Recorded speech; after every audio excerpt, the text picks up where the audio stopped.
Arizona State baseball takes the Sunday rubber match, winning 5-2 against Utah to take the series. For Devil's Digest TV, I'm Dominic Pasella with Ethan Ignatowski. And Ethan, it was a very long series for the Sun Devil squad. The pitching was very inconsistent Friday and Saturday. Sunday, Cole Klecker comes out 7 strong innings, followed up with Jaden Alba, who goes scoreless, wins the game. What were your thoughts on the pitching this weekend? Well, like you said, it started off pretty rough. Cole Carlone, the ace, he doesn't come out Friday with his best stuff. He gives up a lot of runs, only goes 4 2/3. Then, the pitching early on in the game, it's okay on Saturday, but the bullpen, they blow a 7-run lead in the 9th. That's the second time now in 2 weeks that the Sun Devils have had a game where they've given up 7 runs in the 7th inning or later. That just can't happen. Willie Bloomquist, after the game, he said that just can't happen. He called that one of the worst things that he's ever seen.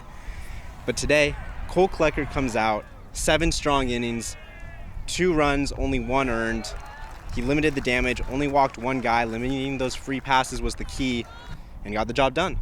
Yeah, and you talked about, that meltdown that ASU kind of had in the 9th inning, was still able to pull it off. Matt Polk was the hero, and then PJ Mutsaritis also had that single home run in the 9th inning. Can you just take me through, what led up to that 9th inning in the Saturday's game that was just chaos, 14-13? Yeah, well, it seemed like Arizona State had all the momentum going into that top of the 9th inning. Derek Schaefer, he had already come out to get the last out of the 8th, blew a 96-mile-per-hour fastball past that Utah hitter onto the bottom frame.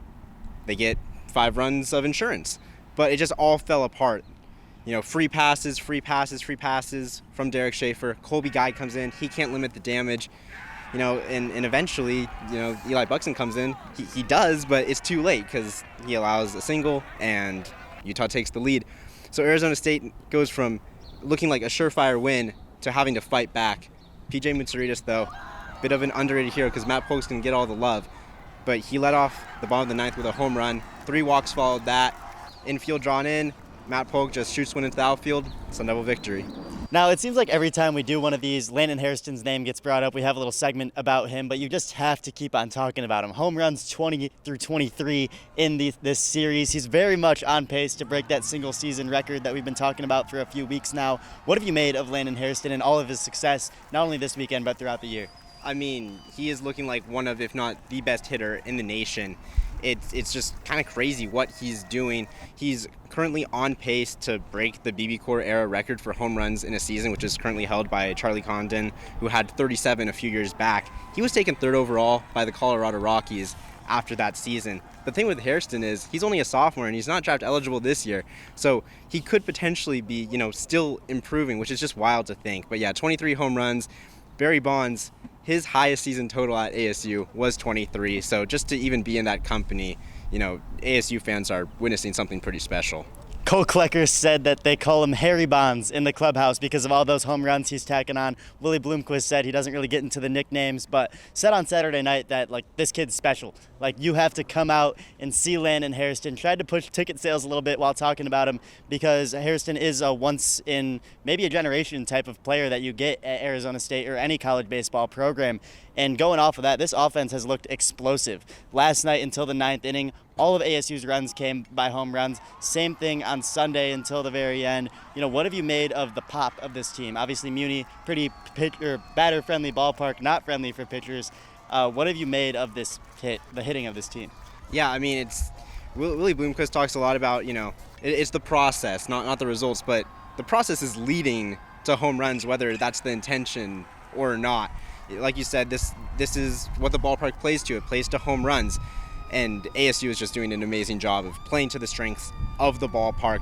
Almost everyone on this team has some legit power in their bat, so it's pretty fun to watch. Mm-hmm. And I'd be remiss talking about this series without talking about the fireworks that Willie Bloomquist called it on Friday night. Utah's pitcher had an exchange with Brody Briggs. Briggs retaliated. They both get thrown out of the game. And then Bloomquist is unhappy with Briggs getting thrown out. He comes out and says some things to the umpires. Bloomquist is thrown out as well. Briggs gets a 1-game suspension. McAnally, the Utah pitcher, gets a 6-game suspension. Ethan, what did you think of all the things that transpired Friday night? Yeah, it's a weird situation because you don't really see a lot of times players getting ejected for just jawing back and forth. But what we had learned post game was that there were warnings that were issued to both sides, and Willie Bloomquist, he said that if there are warnings, the instigator should get tossed, and in that case, both the instigator and the instigated, if you will, both got tossed, and then Bloomquist, he goes out there to protect his player. He gets the hook as well. Just a weird situation all around, but when you break it down like that, you sort of start to see how it came to be. Now, as Arizona State wraps up this series against Utah, they go to take on the team down south. Just won a series there down in Tucson last weekend. What's your preview for this game coming up here at Muni on Monday? I mean, a lot of arms through this weekend, so I think you need to try to get some length out of whoever that starter is. But beyond that, I don't think you really change much. You just, you continue to preach the fundamentals, making the plays on defense. There were a lot of big plays on defense today that helped ASU win that game. And then the offense, don't try to change things up. Don't look at it like, oh, this is a big game against the rivals. Just keep doing what you're doing, and they'll have a chance. Arizona State takes on Arizona here, 6:35 at Phoenix Municipal Stadium. For Devil's Digest TV, I'm Dominic Pasella with Ethan Ignatowski. And thank you to our sponsors at Burrito Express and Santan Ford.